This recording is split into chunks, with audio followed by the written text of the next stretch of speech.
Hello, hello, hello, and welcome to another episode of Do the Work podcast. My name is Sabrina Zohar, and I am your host. Friends, another week in studio. Hello to the YouTube world for anybody that is watching us right now on YouTube, on socials, wherever you are listening or watching. And just a plug, in case you're not, Do the Work podcast on YouTube, you can watch all of our new episodes. But this week, a very special guest is back. And I'm just so excited because you guys know her, but nonetheless. Before we get into the episode, though, let's do some housekeeping, shall we? Babes, you know what I'm going to ask you. Please don't forget to rate and review the show. I love you guys to the goddamn moon and back, but y'all aren't rating. So do me a favor on Spotify. There's 3 dots at the top. Just click it and press rate show. That's how I grow. That's the only way that the podcast gets bigger. We get bigger guests, the advertisers. Thank you to our sponsors, and please show them some love. And by the way, guys, just FYI, I actually do use every single product that is sponsoring the show. And I say no to brands that I don't actually resonate with because I want to make sure your experience is equally as enjoyable as mine. So I'm trying to take care of y'all in the same ways. So please show our sponsor some loves. Please don't forget to rate and review the show, share it with a friend. Even just that organic word of mouth helps us grow. Follow along on the socials, Do the Work podcast, and Sabrina.Zohar on TikTok and Insta and all the fun stuff. And as always, don't forget, if you guys want more content, the bonus content is out. You can subscribe. You get 2 extra bonus episodes a month, one with me and Tech Guy, where we answer all of your questions that you ask on air. And then you get to tell us what episode you want us to make. So you guys have full control over the bonus content, as well as ad-free listening. Yeah, hello, on all episodes. So all the ones from the past into the future are all ad-free if you are a subscriber.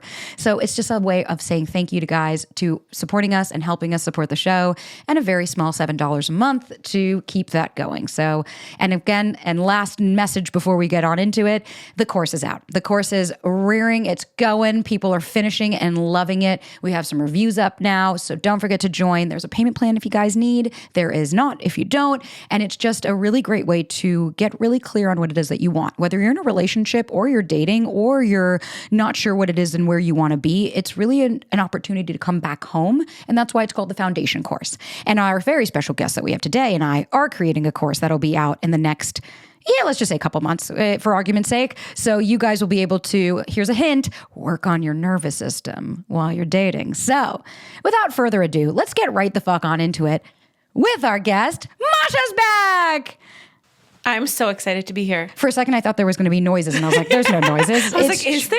Yeah, I'm like, where's the fireworks? That didn't pop off, but it's probably for the best because I'd probably freak out.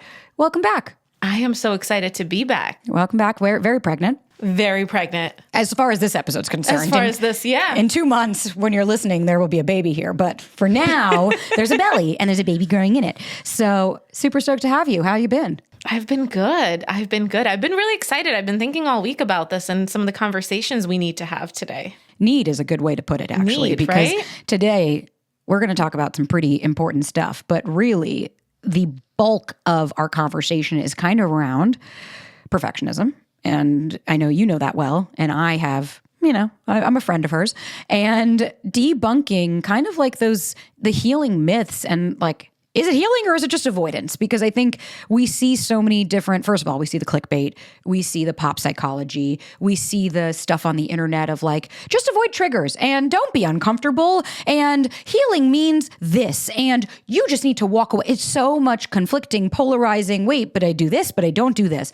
So I'm excited for us to be able to kind of demystify a lot of things. And I'm so curious to see things that have annoyed you specifically as well in that kind of sector. Yeah, that's why I feel like this is a needed conversation. I feel like you and I have this conversation quite a bit about the things that kind of get under our skin. And they get under our skin because we're frustrated for the people we're helping. We're like, wow, I can see how your misunderstandings of what we're actually doing here are holding you back from having the things that you desire. And that is the most frustrating thing. And so that's why I think this conversation needs to be had, because there are a lot of misconceptions, and I feel like they're not being called out, and that's just building more and more and more confusion. If you're watching these and you have those misconceptions, even like what we're saying, you might be misconstruing. 100%.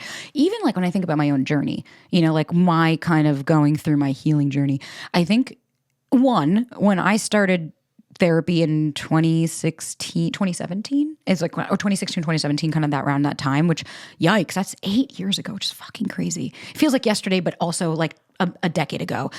Oh, which it is. But when I started, there was like very few creators in the space, and it was a lot of the like, do this to get that. And I personally, I thought, okay, me being healed, what was the anxious girly in me thinking? Oh, me being healed means I'm never going to be sad. I'm never going to be triggered. I'm never going to be hurt. Mind you, I didn't even know what the word triggered meant at the time, but in hindsight, now I understand it. I'm never going to have highs and lows. And I thought me healing meant, yay, I can get rid of the parts of myself that I hate. Right? And then I'm never going to have to deal with that thought process and the stinking thinking and all that. And boy, was I wrong, because those parts of myself that I hate are not going anywhere realistically, because they're really pretty deep. And we've talked about, if you feel lovable and things, and I think we should talk about that on this episode. But that was my understanding of what healing was. And I've now come to realize it's not. And so I wanted to hear kind of your thoughts on like, what does healing actually fucking mean, kind of in your thoughts? And then I'll give kind of mine as after this journey of what I've experienced. First I have to say, it's so interesting hearing you say that, because that's what I hear a lot from clients, obviously. But I'm thinking back to my own journey, which kind of started around the same time. Funny enough, different journey. It wasn't around dating. It was more around my health and well-being and career and new identities, but really started around the same time, 2016, I feel like. And my perception of it was, and this is so reflective of you and I, my perception of it was, great. If I just do everything perfectly, of course, if I just do everything perfectly, I'm just going to ace this. Like, I think that's how I thought of it. I think I thought of it as like a test that I could ace. I'm going to just kill it. I'm going to excel by being perfect, by doing all the right things. And that's what it was for me, doing all the right things, which is kind of silly now that I say it. But again, it just shows the perfectionism that was really guiding my healing journey, right? And I think for you, it shows kind of how you were feeling about yourself and how much that was guiding your journey. But back to your question around what I think healing is. I think it's maybe easier to say what it's not, to be honest. And I think healing is not, based on my story, healing is not perfection. It's not being perfect. It's not fixing yourself. It's not never experiencing highs and lows. It's not never getting triggered. It's not never feeling pain. Like, that's what healing is definitely not. What I think healing is having lows, having difficult emotions, having challenges, having things go horribly wrong in your life, and having the resilience and the confidence and the ability to move through those in a way that moves you forward. Oh, I love that. To me, I have one analogy of what healing is, but to me, what I really saw is like, I was guilty, not anymore. I've outgrown this aspect of myself, of the black and white thinking. I was such a sucker for like, if it's not this, it's this. If it's not good, it's bad. The polarizing of it has to be this way or that way. And if it's not, then it's all wrong. And to me, what healing was like a brushstroke of gray. And it allowed me to start to kind of blend in, going, two conflicting thoughts at once.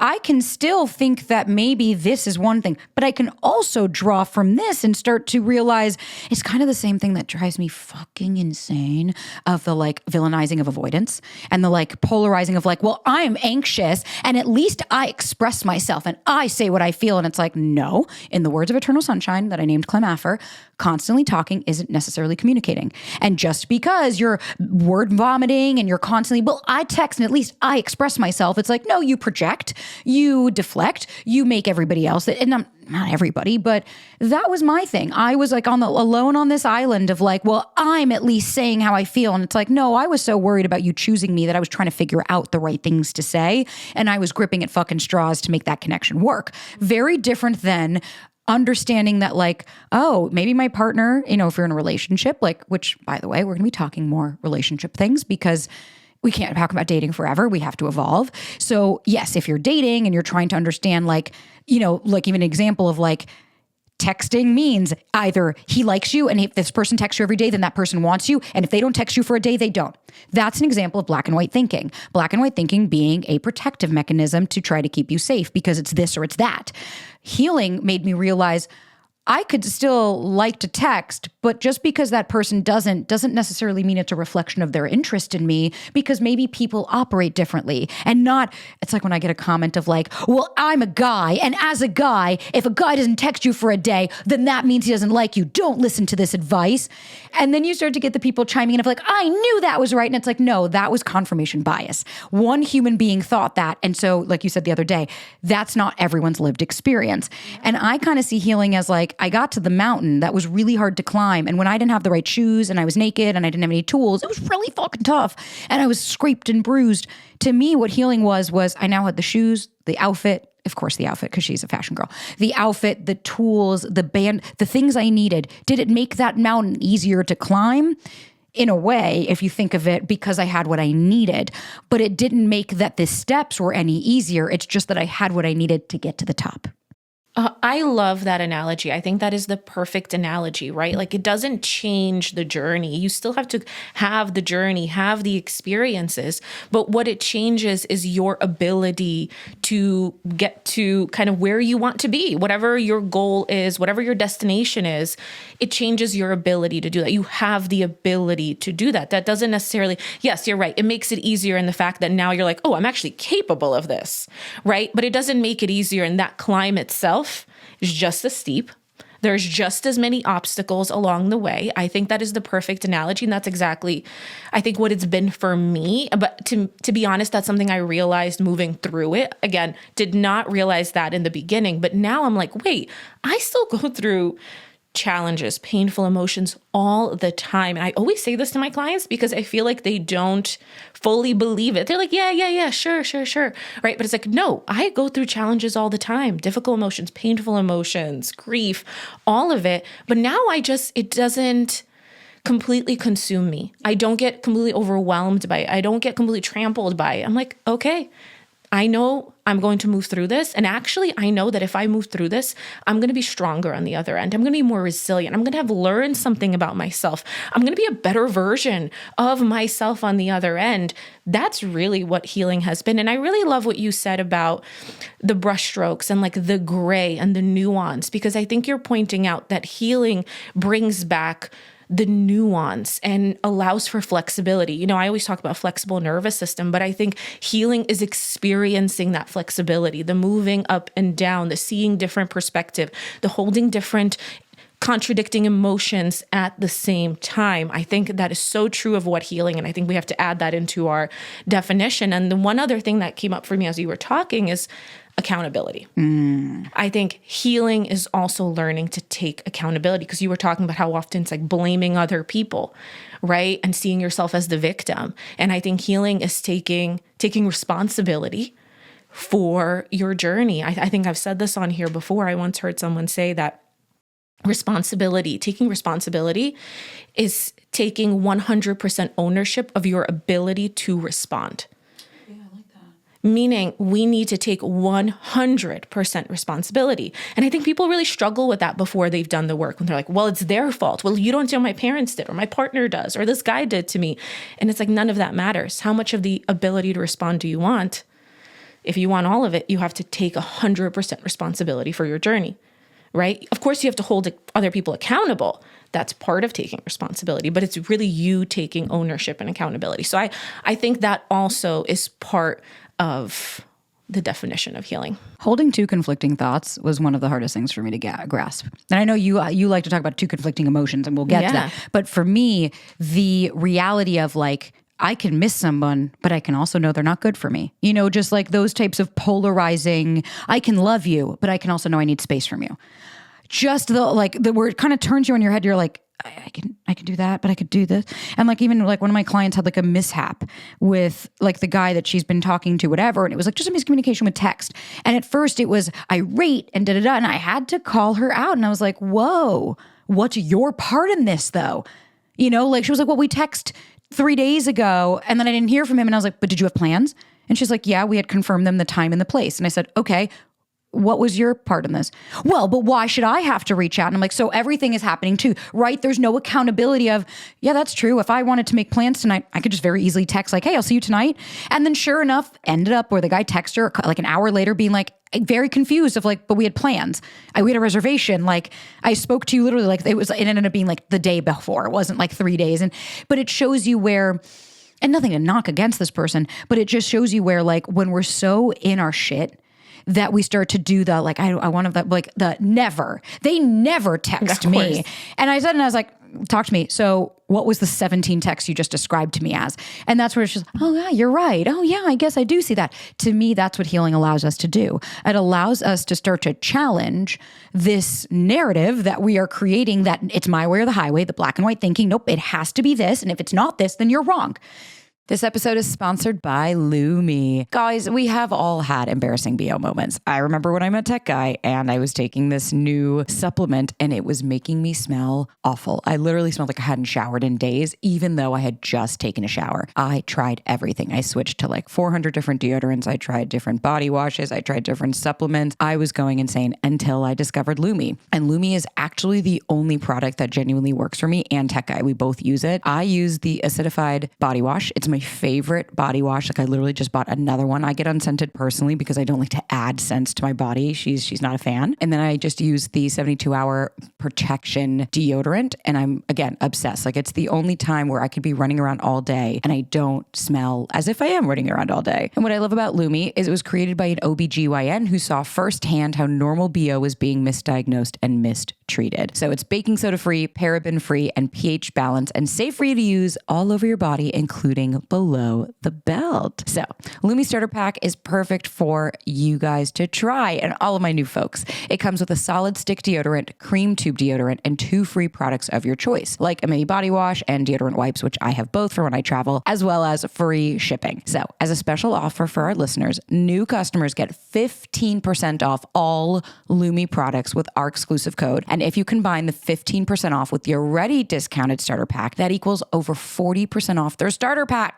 Use the code DOTHEWORK for 15% off your first purchase at LumiDeodorant.com. That's do the work at LumiDeodorant.com.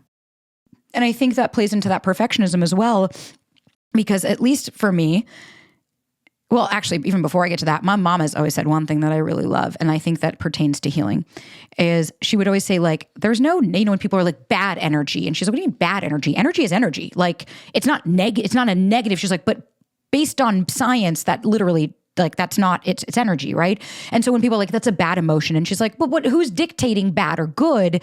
What it is like, we are humans with a full spectrum of emotions, and we need to learn how the fuck to feel all of those things before we can even think about how we can process and deal with human relationships. Because if you think it's always going to be good, guess what?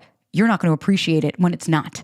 You won't be able to appreciate how amazing your partner is if you're so entitled and used to it until you have somebody that treats you like fucking garbage. And then you're like, oh, I see. And I think just broadening, I don't even remember what the fuck I was going on that other tangent. I just started going off on this. So we'll just go with it and the other one will come. But I was going to say there's so much there that there is so much good stuff there. You're so right about the emotions. And I think you started out talking about like the contradicting thoughts and the contradicting perspectives and how it's important to acknowledge that, which is why I'm a really big fan of the nervous system. I feel like it's a really approachable way to get into seeing other perspectives and not assuming your perspective is correct, right? Or just understanding my perspective. There's truth in my emotion, but my perspective is based on my nervous system. That's where the always and the nevers come in. I know the second I'm saying that I'm dysregulated.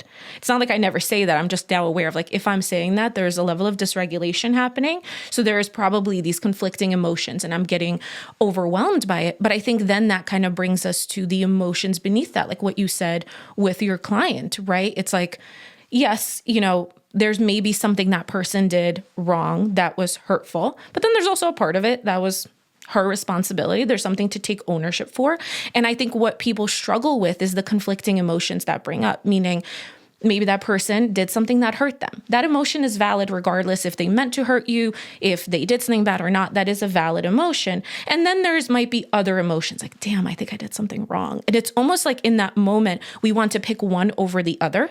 And we're like, I can't hold both. I need to pick the one that's more comfortable and I need to avoid the one that's less comfortable. And I think that's what starts to happen. There's always contradicting emotions, always contradicting perspectives, always contradicting truths. But I think most of us don't have the ability to sit with all of that. So we just pick the one that's easier for us and avoid the other and like double down. It creates this like polarization within us. And then I think that's where you started bringing up this full spectrum of emotion, which I am really big on for many reasons. But like, yes, I think as human beings, we're brought here not just to feel happiness, which is one elevated state of emotion. There is a full spectrum. It's like using the whole like spectrum of color. It's like this might be your favorite color, but there's all these other colors that you want to draw with and experience and play with. And that gives you a really full experience, right? That gives your picture depth, that gives your life meaning. And I think that's so incredibly important. And you're absolutely right. Like on one hand, it's because, you need to feel pain in order to really appreciate the good. I'd also say there's another part of it, which is even more foundational, which is all emotions are messengers. They are bringing something to your awareness, whether that be something about your past, whether that be something about your desires, whether that be something about your fears. They are trying to bring something into your awareness. And when you're just trying to pick one emotion, the one that you're the most comfortable with, you are missing so much data, so much information that's there for you to play with, to use to move forward. And so that's kind of the bigger problem to me. It's how many people, because they're uncomfortable with all the other emotions and they're just fixated on one, they are missing all this information. And then they're like, why don't I have clarity? Why don't I know what I want in a relationship? Why don't I know where I want to go in my life? To really have that clarity and understanding, you have to be able to sit with all those emotions, move through all of them, process all of them, and then kind of extract from them, once you've processed, the wisdom that they carry. And of course, that's only done on the other side, but you have to have the tolerance to be with all of them. Well, and I get it. I understand that for a lot of people, it's incredibly uncomfortable. Like, no shit. Like, listen, even think of something basic. And I know, and like, mind you, when I use gym terminology, it's not because I'm like, oh my God, everyone should be doing this. But it's like, but it does work out really well to explain a fucking point. When I go to the gym, I lift her heavier, right? That's my goal. You have to rip a muscle for the muscle to then repair itself and grow stronger. You have to tear it down to rebuild it, right? Like that's how the body works. And I think as a child, you're right. I didn't have the tools. I didn't have the coping mechanisms. I was fucking terrified. I wasn't prepared to feel these emotions because at such a young age, I was thrown in, at such a young age, literally out of the womb, I was thrown into these emotions that I wasn't prepared for. And I think for a lot of folks now, it's like that fear of like, I can't handle it. And it's like, no, you can fucking handle it. You're just not enjoying it. And it's like, you're right. When I go and do deadlifts, the whole time I'm done being like, God, this fucking hurt. But then after I'm like, oh, but I feel great, man. That was great. I'm so glad I pushed myself because you know what? I didn't die. I didn't hurt myself. I didn't do all of those things. I was able to do it. And you grow confidence and you grow strength in these experiences of going, oh, yeah, okay. I was scared that person never responded to me. And then they did. And like, I realized, wow, by giving space and allowing some space, to me, that's healing. Like, if you really ask me, it's the ability to have space to then make a goddamn choice for yourself. It's the ability to not react and instead respond. It's the ability to, and I'll give you a very not short example. It's a short one. I'll make it concise, said Sabrina never. But like, okay, the old me, how I used to handle situations in relationships, and like, I've actually felt it creeping up, is I would do I can't do this. That was my MO, was I'm done. And I would say that more so in the sense, like, one, my friends would call me sabotage. I was like the queen of walking away from things because I was so uncomfortable with the unknown and I didn't know what was happening. So I can have control, right? There's my version of perfectionism, if you will. And so like when in the past, if there were any issues in a relationship, any kind of conversation, because I had no fucking equipment, I didn't know myself. I didn't know how to use I statements. I didn't know how to process things. I didn't know how to understand what triggers me. I think it's a fucking superpower. And I didn't know how to say no. I literally you would be like, it was a survival against us if you said no. Like that, you weren't living past that night if you told my dad no, to this day. And I remember just like anytime there would be a fight or an argument, like anything, like conflict, like just totally normal, that would be it. I'd be like, I can't do this, because I would hope that person would bid for connection. I would hope that they would use my protest behavior to be like, no, don't leave, I'm here. And when they would say, fine, I'm done, I'd be like, what? What do you mean? You can't leave me. And so now, instead of like having an issue and then being like, well, you don't do this, Ryan and I had an issue the other night. And instead what I did was I was like, okay, I can change the dance steps here. And I instead was like, hey, can I share something with you? Always ask for consent. And I just expressed, and I was like, I have to be honest, like, here's what's bothering me. And I would be doing myself a disservice if I don't share that. Here's the impact that you had on me. Here's what you said. And here's how it landed on me. Here's the trigger that it brought up with me. And I need to share with you how it's manifesting within me, because I'm really struggling and I would need a little bit more support from you in this way. That was growth for me times 1,000, because it's like, let's look, both scenarios, right? When I used to do the protest and the go outwards and the text 1,000, I was uncomfortable, I was scared, and I had fear. Same when I had this conversation the other night. I was scared, I was uncomfortable, and I had fear. But the difference was I knew I had the tools in order to have an effective conversation with my partner and to be able to get to the root of the actual fucking issue. I still felt all the same emotions. I still cried. I still validated my experience, and I still allowed myself to do all that. So nothing changed as far as how I was going internally. I was still experiencing fears and things like that. That doesn't go away just because you heal those parts of your inner child. She's still in there. But it allowed me to be like, whoa, the adult needs to handle this. You can sit back. You don't need to handle this. Mama's got you. And then we were able to make fucking progress versus chasing my tail like the tarot card of the Fool, where I was just going and being like, but I don't understand. Why isn't it working? And it's like, hey, if everyone's calling you an asshole, turn around and see if you have a tail. That's an amazing explanation of it. I love that explanation. I think you hit the nail on the head in really taking us through a scenario where you could see what growth and healing looks like and what it doesn't look like, right? Like you said, all the emotions were still there, but how you handled it. And like what I hear is that you were able to move through the challenge. That's the only difference I hear. You were able to move through the challenge because you had the tools, because you had the gear, whatever analogy you want to use, you were able to move through the challenge instead of either running from it and completely being like, I'm done, or avoiding the problem altogether, avoiding in both directions, right? Like, let's be real. You're avoiding in both directions. You did neither. You moved through. You moved through the problem. You and I talk quite a bit about like emotions and processing emotions, sitting with your emotions.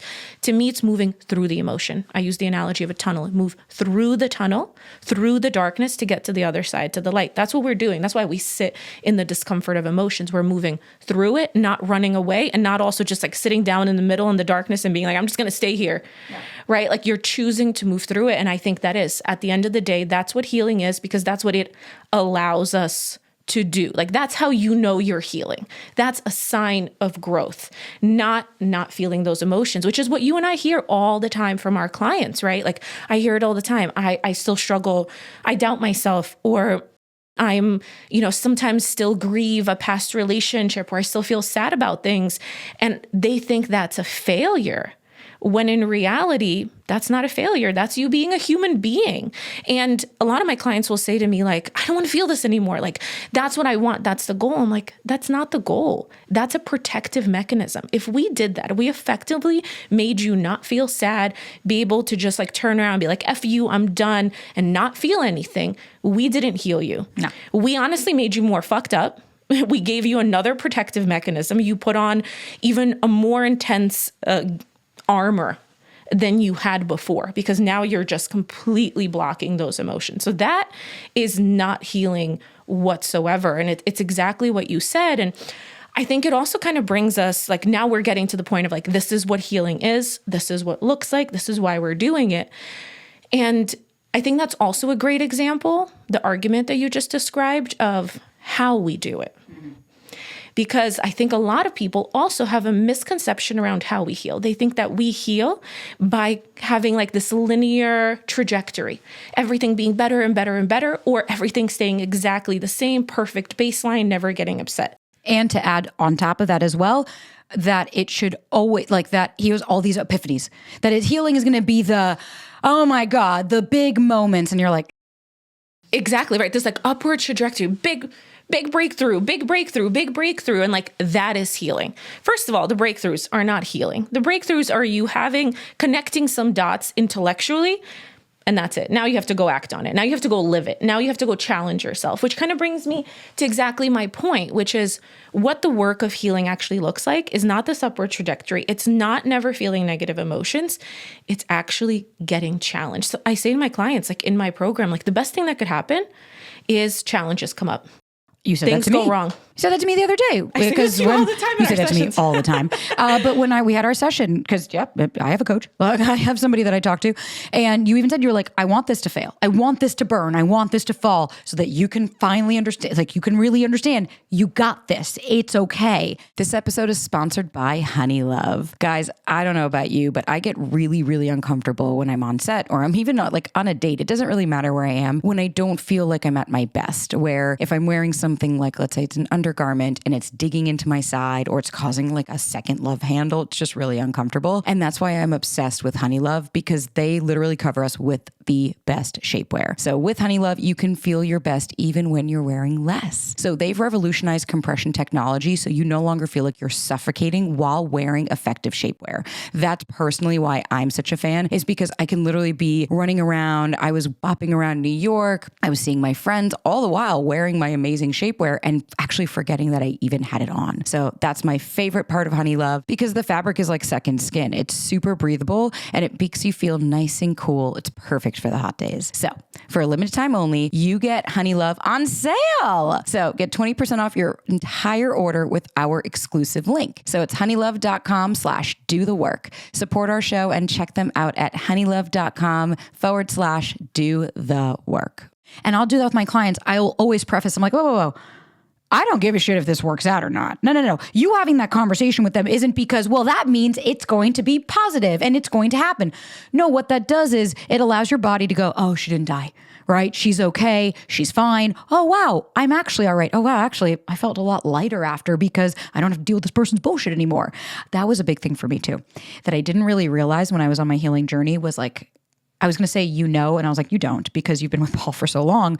But like, I would date somebody and like your gut, the biggest red flag I always had about myself was I wasn't willing to admit to myself, like, I don't think this person's for me, like that reality of, because if you say it, you have to act on it. If you know what I mean? You bring it to the forefront by going, I don't think they're right for me. Then you have to be like, okay, well then what am I doing? Right. What I used to experience is when I would be dating somebody and I would know that like they weren't for me and having to admit that and all of that stuff.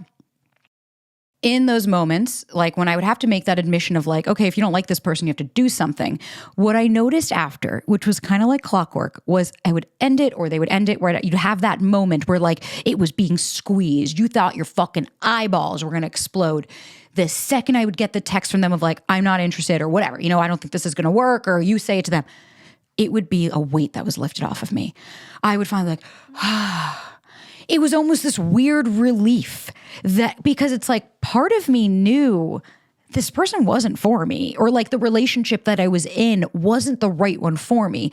But there was almost this fear of, well, no, I can't admit that, right? Like, because if I admit that, then that means I have to be alone. And then I have to, oh shit.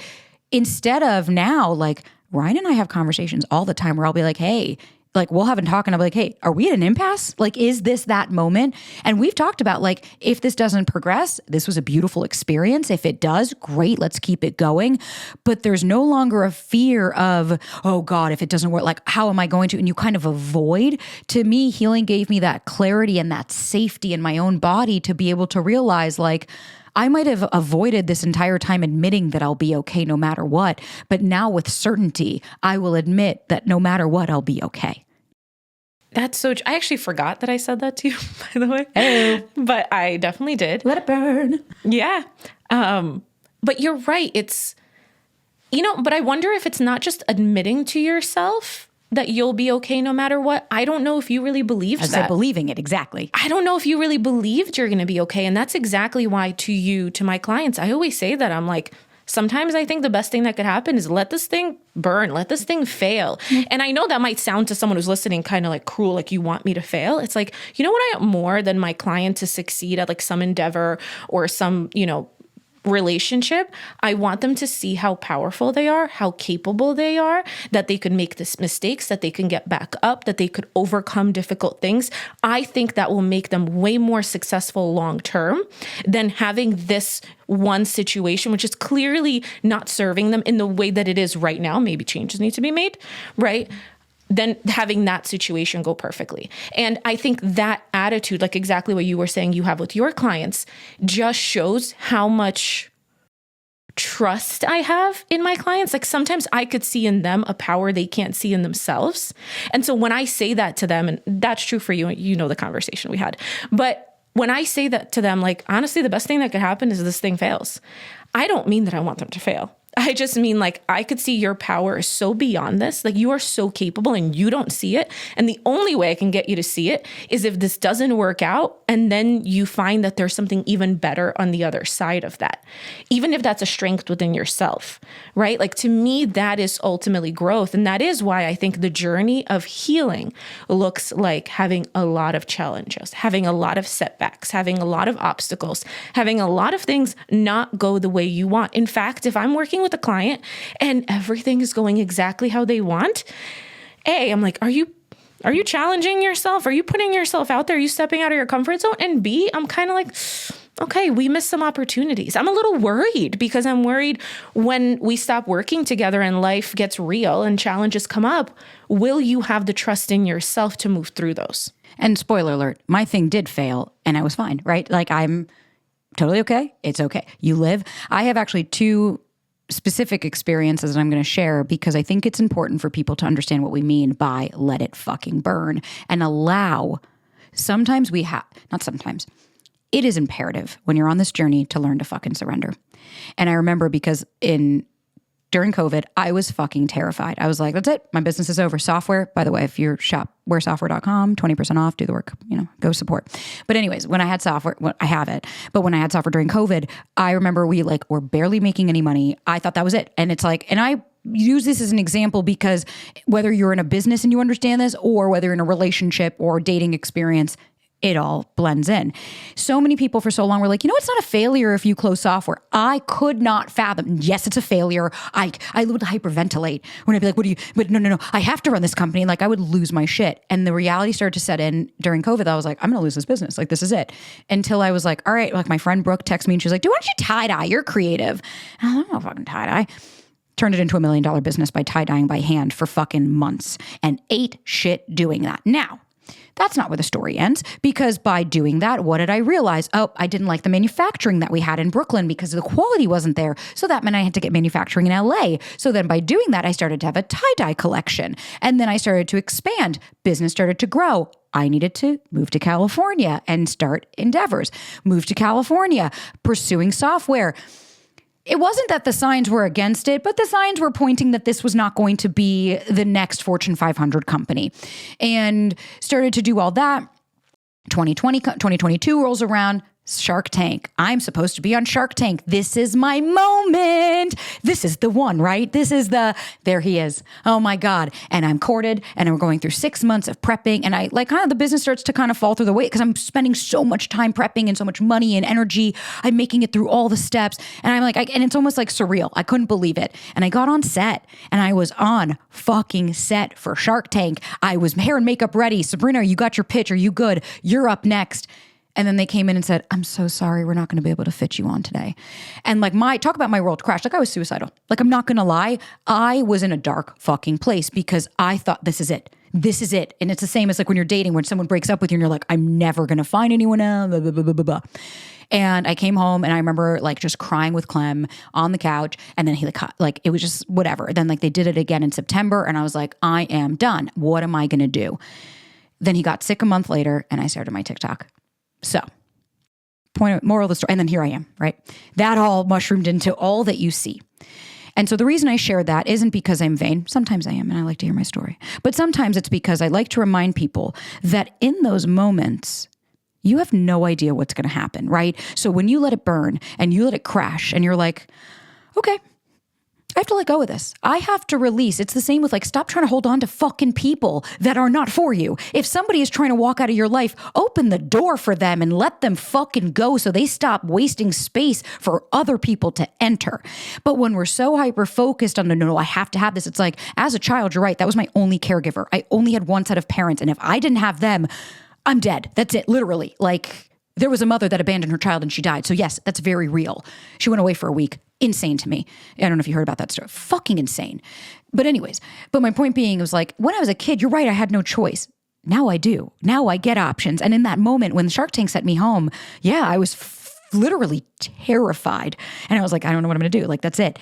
But then I was like, nah, this isn't the end of the road for me. And I ponied it up and I was like, head on, let's fucking go. I have the tools. I know what I need to do. And I kept fucking going.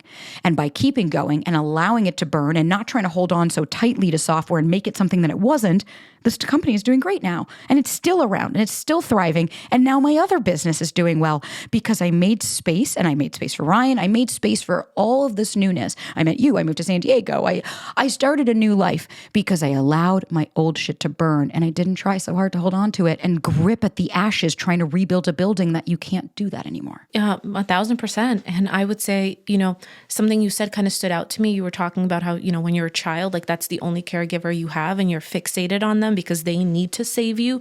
They need to help you survive. It's their job. Right. It's their job. And I also think that another way to think about healing is realizing that you now have that agency, that you can save yourself, that you have this power. Like truly, there's no other better word. You have this power within you to create your reality. And I think finding that agency, discovering that agency really is what we're talking about. Like that is at the root what healing is. And I really love what you're saying about surrender. And I actually really like something about your story because I think it gives some nuance to a sometimes another misunderstood, oversimplified concept, which is surrender and letting go. And in your story, you didn't necessarily let go of the business. No. You let go of forcing it to be what you want it to be. Yeah. And there is a time and place for both. There is a time and place to be like, that person that you're barely dating doesn't want to be there, let them go. And then there's another time and place to be like, there are certain things here that are coming up. Maybe I need to surrender what I thought this relationship should look like, what my partner should look like. And maybe that is where there's surrender. And that doesn't mean that relationship is going to last forever, but it means maybe in this season of life, there's something for you to learn there. There's something for you to take ownership, a way for you to grow, right? Like that surrender isn't just always walking away, that it's sometimes walking away from the idea or the image you have in your head of how that thing should look. And again, I think that is healing. Again, that's that gray, the brush strokes, the nuance. It's not black and white. It's not all or nothing. And it really is about knowing your power in all of that, that whatever you decide, you still have so much agency. You can create that reality. You can make different decisions. You could adjust. You could pivot wherever needed. No, beautifully said. You said one thing, though, that is so fucking important to talk on. That not everyone's meant to be in your life forever. That we have to get very okay with people are going to leave. Part of that healing journey for me was understanding just because we have a nice connection doesn't mean that you have to be in my life forever. Just because we had a great date does not mean that you also now automatically two conflicting thoughts. I can think you're amazing. I could go on a date and be like, wow, you're a fucking awesome human being. Doesn't mean you need to be my awesome human being, but you are an incredible person. And I get that all the time. But if I'm so amazing and it's like, I see amazing things all the time. That doesn't mean that it's going to be amazing for me. I can acknowledge, wow, you are beautiful. You're not my type, but you're beautiful, right? Or you're handsome, or you're this, or you're that. That doesn't mean you have to be for me, because for me, what works might not, I'm a fickle bitch. Like it might be different. And I think we personalize. That was part of the 4 agreements that really stood out for me was don't take things so fucking personally. They didn't add the fucking, but I did. But don't take things so personally. And I think one thing I really wanted us to make sure that we hit on is the misconception and the debunking that healing ends up sometimes looking like avoidance. And I know you mentioned that earlier. Mm-hmm. But I want us to go a little deeper because I get that all the time of like, I was super anxious and then I got heartbroken and now I'm avoidant. It's like, no, dude, like none of this is how that works. Like it's not just a ping pong match that with one person, now you're anxious and now all of a sudden you're avoidant with the next person. And it's like, no, that disorganized is very much its own amalgamation. And once you meet someone that's disorganized, you then are like, now I know what you mean then by you know. Exactly. Then You'll you're know like, when you then meet you them. know what you mean by, oh, you're anxious and avoidant, not you're anxious with some people and avoidant with others. But I think what we really need to talk about, and I'd love your thoughts, is like how that really does start to, like where that line starts to get blurred between, is it healing or are you just fucking avoiding feeling what you need to fucking feel? This episode is sponsored by Pique. Oh my God, guys, I'm so obsessed with Pique's sun goddess matcha.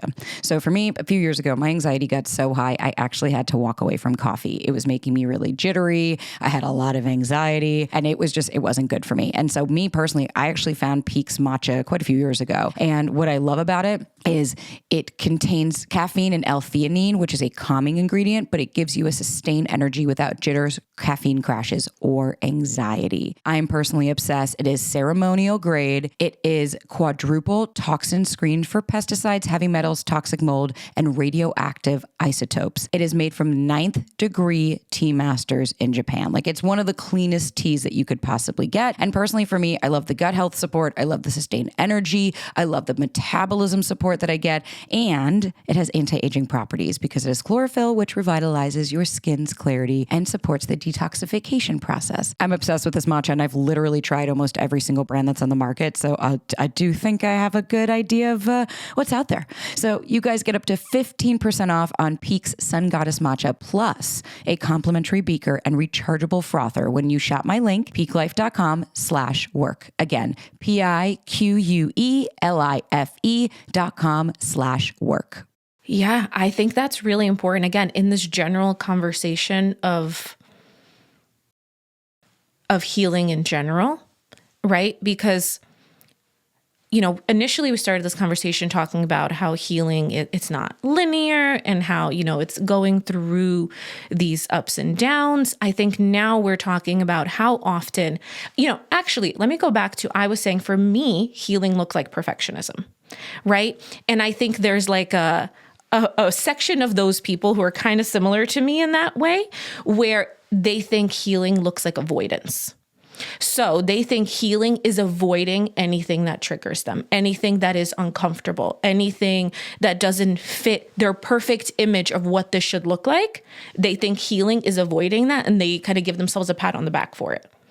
And I think we need to be very, very careful because I think we all start out with the right intentions in healing. And then when it starts getting very uncomfortable, we start creating this bubble around ourselves. So I'm not going to do that. And that's too uncomfortable. And that's not good for me. And we use all this like, you know, pop psychology terms to explain why we're doing it. And, you know, we use boundaries incorrectly and all of these things all the time, right? But that's avoidance. You're confusing healing with avoidance. You are avoiding facing things. You are avoiding difficult dynamics, difficult conversations.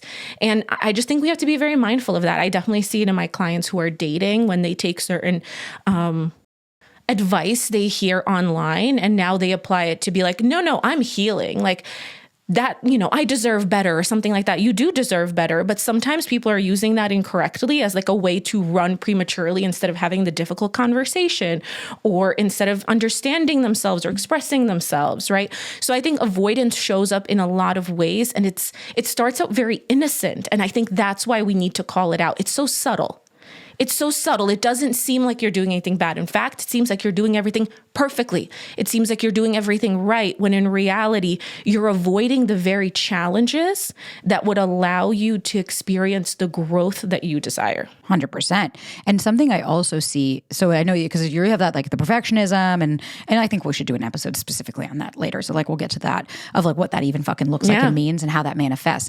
But what I also see a lot of is a couple of things. One, it's like you're watching paint dry of like, but I'm not seeing results and I'm not seeing results and I'm not seeing results. And it's like this just unrealistic expectation. Someone asked me, if I take your 8-week course, will I go from anxious to secure? And I'm like, dude, there's nothing on this fucking planet in 8 weeks that's going to make you go from anxious to secure, anything short of a lobotomy.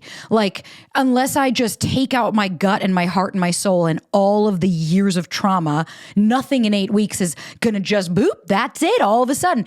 And I think what happens is a lot of people, it's like, when I was going to the gym for a while and I was like, but I'm not seeing results. And it's like, well, yeah, that's going to take time and discipline and consistency and showing up for yourself. But it doesn't mean that just because it doesn't work out, or, well, I took your advice and the person still walked away. And it's like, okay, so, but what makes you think everything's a guarantee? Or that, like, I want to give up if it doesn't work, or I shouldn't be doing the healing. And it's like, I think those are those moments where you need to have that faith of whatever. I don't really care what the fuck you think faith means, of surrendering to, okay, cool. Maybe this is that low, right? This is that ebb. I can't always be flowing. I have to be okay going in the dip to be like, well, buckle up. It's going to be a little rocky. Doesn't mean that it's that's it. Give up. I'm done. I don't want to do this anymore. It's like, sure. Then you're not going to get to your goal, right? Like, you're not actually going to make progress if every minor inconvenience is the end of the world, because you're a lot fucking stronger than you seem to think you are. Yeah, there's so much truth in that. And I think we're also kind of touching on, there's like a little bit of a misunderstanding around like doing the healing work and then maybe something along the lines of like manifestation. Yeah. I think people are like, they're very interconnected. I think the work is the same, very much so. But I think you're describing people who are like, I'm doing the healing work. Why isn't everything turning out the way I want it to? It's like, no one guaranteed that. Like, we just explained what healing was. At no point did we say like the external world becomes exactly what you want, right? Like, that is the long-term goal. And I think the more you do it, the more you take ownership and agency, the more you're able to create your reality. But it's not like the second you start doing healing work, suddenly the external changes, the internal changes. That's what we're talking about. The mountain didn't change in your analogy. You changed. You were more prepared to take that on. And I think people are misunderstanding. Oh, I'm doing the healing so I can get what I want externally. It's like, please don't do the healing work for that. If you are coming into my courses or your courses with this, like, I am doing this just so I can get this external result as quickly as possible, I think your goals are a little misaligned from the work that we do. 100%. I even had to make, when we had a copywriter writing for the course, and they put like, this will, get you the love you deserve. And I was like, delete. And I was like, no, because that is manipulation. Any coach or therapist or anyone on the fucking internet that will do this to get them, do this so you can have this, is a lie to you. Because what that's doing is it's playing on your vulnerabilities, and it's playing on the insecurities that you have. Oh, if I just do this, I'm going to be healed. And it's like, no. You know what I will tell you? It works if you work it. If you invest in the course, if you use that's why people get upset with me, and you taught me to drip out the course. That was your recommendation. And people I stand by that. And you should, because people get so salty with me. They're like, I don't understand. I spent 2 days on week 1. Why can't I get to week 2? And it's like, because that's not how this works. It's not, okay, well, I ran the marathon, now I want to do another. It's like, you also have to let your body process and heal and allow yourself to give yourself what people don't like, give yourself space. Because I understand how uncomfortable space can feel. Hello, queen of anxiety. I don't like it any more than you do. And even your recommendation to me, you're like, no, girl, you need to do things for yourself that don't include your phone, that don't include distractions, that mean you have to sit down and do something for you. And now I actually make that a point where I'm like, I'm leaving my phone. Because it's like, yeah, I want to be back to being in my, fuck off with these people like, well, we have phones in our hands 24/7. It's like, you choose to do that. I do not. You choose to think that everyone that you should have access. Part of fucking healing is this, that you need to also learn that just because you choose to do things does not mean that everybody does. It takes 10 seconds to send a text. That's how you perceive it. Your lived experience isn't everybody else's, because guess what? It's never just one text. And it's not. And this is where we go to healing. And now you can start to understand that black and white thinking of, it's all this. It's everything we've just spoken about. No ownership, black and white thinking, no agency, all of it. All of it. It's just it's everyone else. Instead of looking and being like, actually, sure, it might actually take 10 seconds, but maybe that person does not resonate with this like I do. Maybe that person is a lot more secure in this connection and doesn't need to text me because they don't need anything like that. need that either. I want it. Absolutely. And that is part of that accountability, taking ownership of your life and just stopping the victim mentality of everything is happening to me when it's actually that it's happening for you. 100%. And like what we were saying before, to kind of like add to what you were saying, it's like, yes, we are not promising you like some of these coaches. And to me, it's a lack of integrity. I'm with you. I will never promise that I could create some external result for you, right? Because that's not why we're doing this. Like more so than like, I don't think that's ethical, but more so because like, that's not why I want you in this. Yeah. I want you in this because you are trying to change the internal. But here's like what I could promise, that if you change the internal, if you change how you see yourself in that journey up that mountain, your ability, how prepared you are, right? If that changes, then I fully believe you are equipped to then create your reality. If you start to believe this is possible for me, I can do this, I can overcome this challenge, I can sit with these uncomfortable emotions, I can face the fears. If you feel equipped, if you feel like you are capable, you are competent, you have your own unique gifts, which is what we do this healing work for,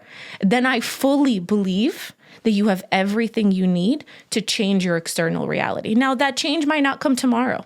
That's not how life works. I wish it was. Someone who has a business, it's not like you dreamed it up and it happens tomorrow. You have to work for it. And by the way, I stand by the fact that it takes time to get what you want is not a flaw. It's there by design.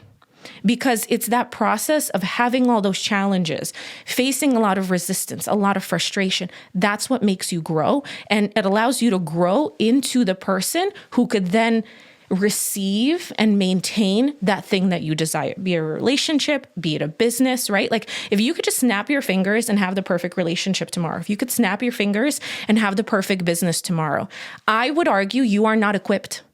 You do not yet have the skill set to successfully receive and sustain and grow that relationship, business, whatever. You need to overcome challenges. You need to get frustrated. You need to build patience. You need to build resilience. You need those challenges. So yeah, like to those people who are like, well, I did all of this and it didn't work out, it means it's not working. It's like, yeah, it sounds like there are still more lessons you need to learn. You still need to build strength, certain muscles, certain skill sets. And that's by design. And I'm happy about that. You know, I'm not like upset that you didn't get the thing that you wanted instantly. Like I am happy you have more time to build up those strengths. So when it comes, you will be able to sustain it. And that's my goal as a coach, not to like make your life perfect, but to make you resilient, to make you believe in yourself, to make you be able to like move through that difficult journey to achieve really incredible things, because really incredible things take time. And, you know, I know we're not yet getting more into relationships, but like that's what I'm excited about. But with relationships, you need to have that. So you think you just want like that guy to pick you?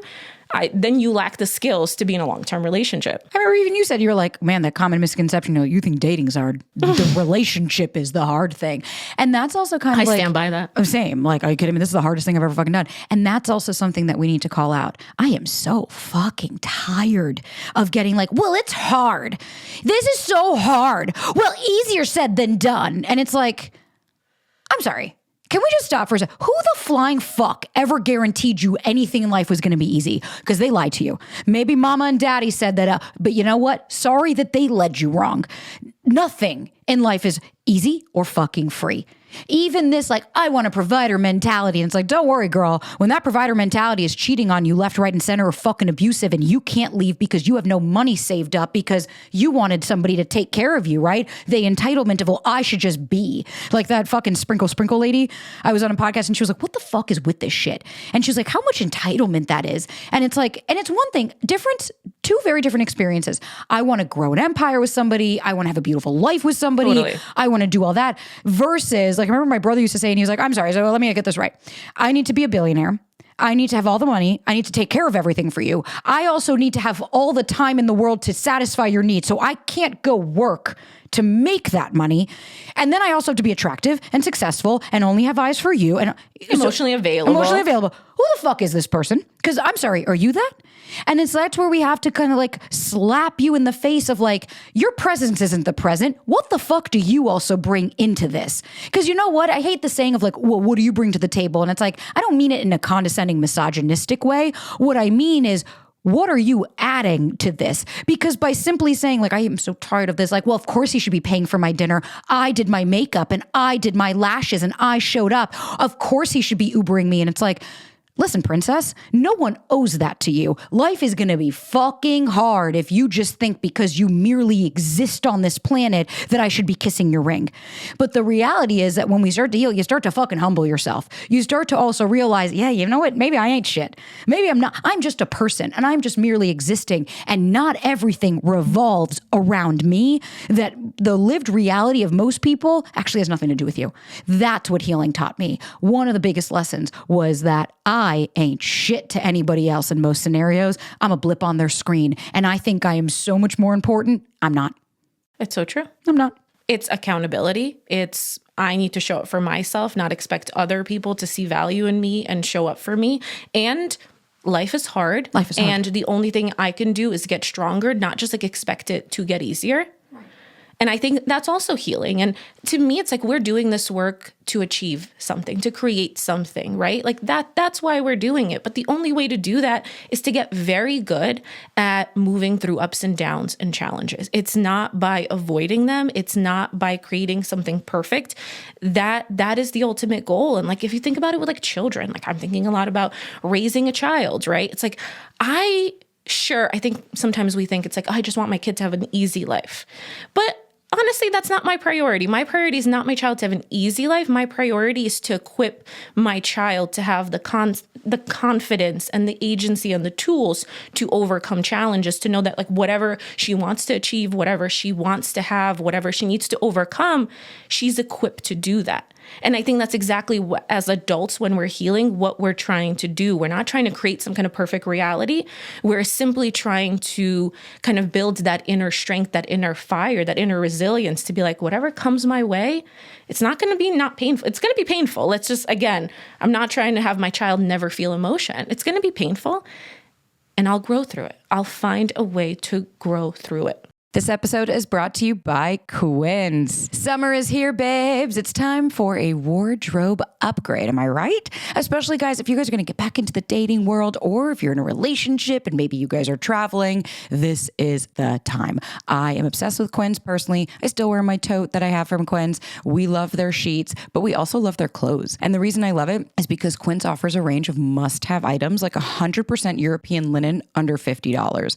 You're not going to get that anywhere else, nor are you going to get Italian leather bags and 14 karat gold jewelry from $30.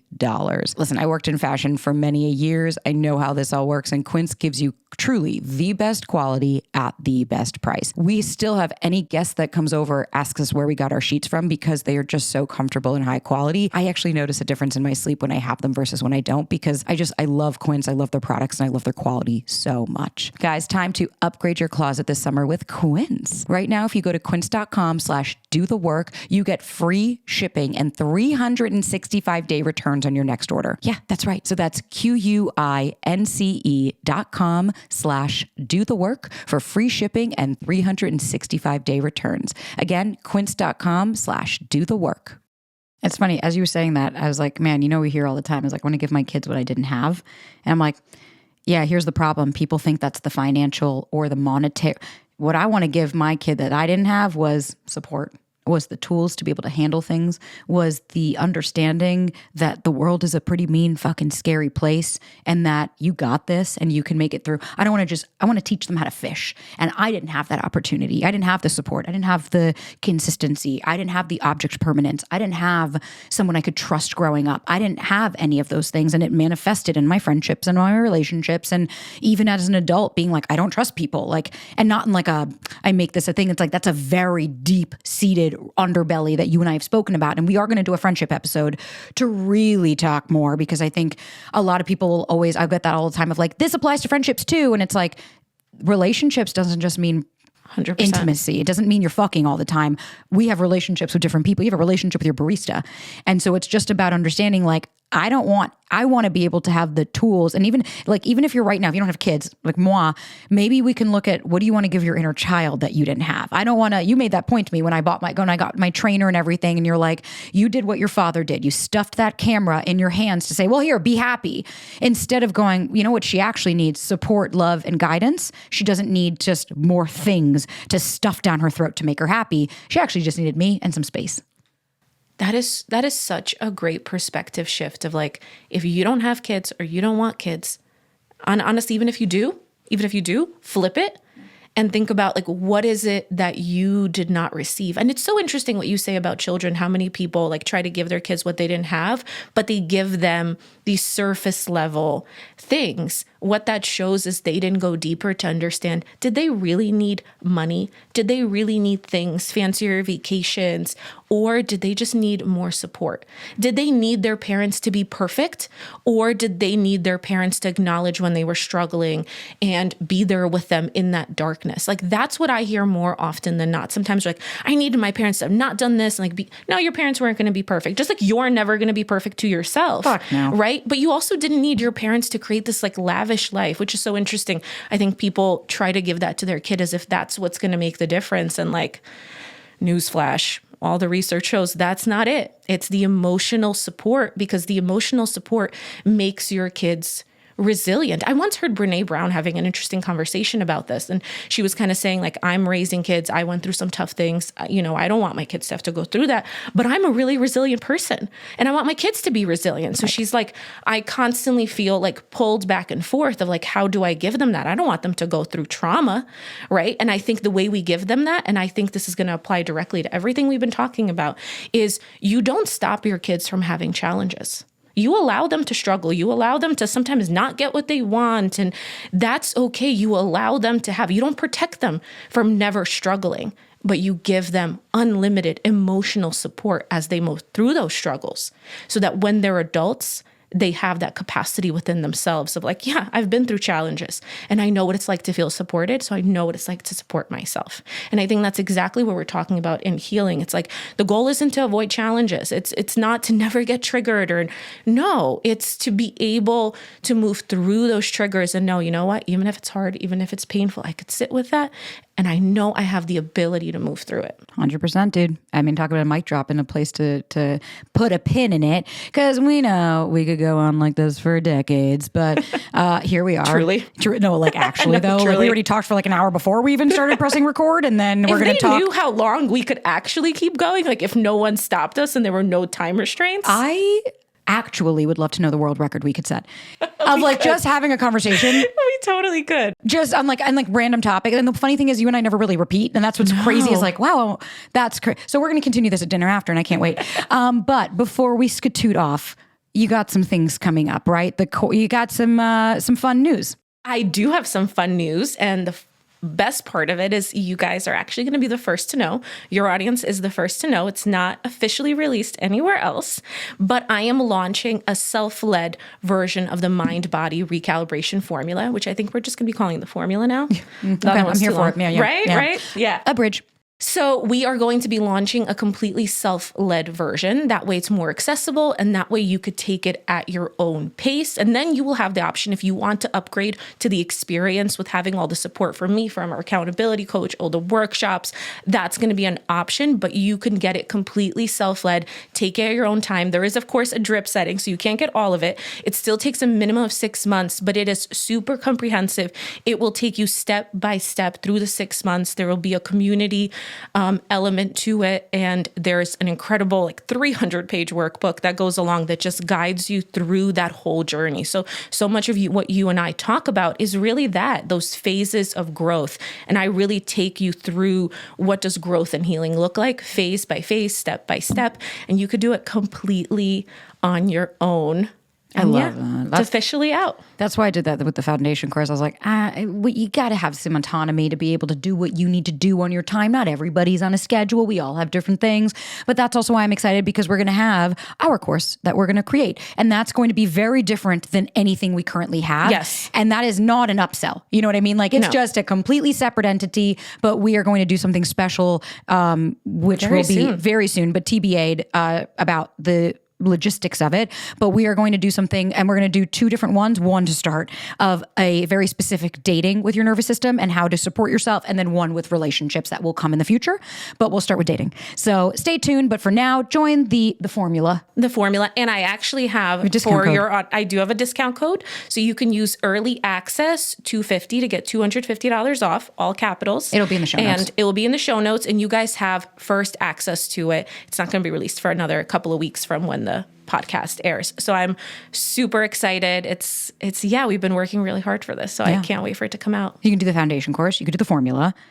And there you go. There you have all the support that you could possibly, in 2 very different avenues. They're same, but different. They're complementary, I would say, right? Because I think mine is more comprehensive on the growth element and the step-by-step process. And I think yours really takes you into the nuance of bringing that work into dating. Right. And you and finding you, going further in those specific romantic connections. Zooming in on applying exactly what I'm teaching, but specifically to dating. So you're kind of targeting it a little bit more and in the very specific part of that journey. Totally. I think we talk about dating patterns and limiting beliefs, and it's all with the nervous system, but you still have to do that if you're out there dating or in relationships or in one. So I'm excited. We have so much, and it'll all be in the show notes. You guys can join whichever, follow along on the socials. And as always, dude, thank you for joining us and Do the Work.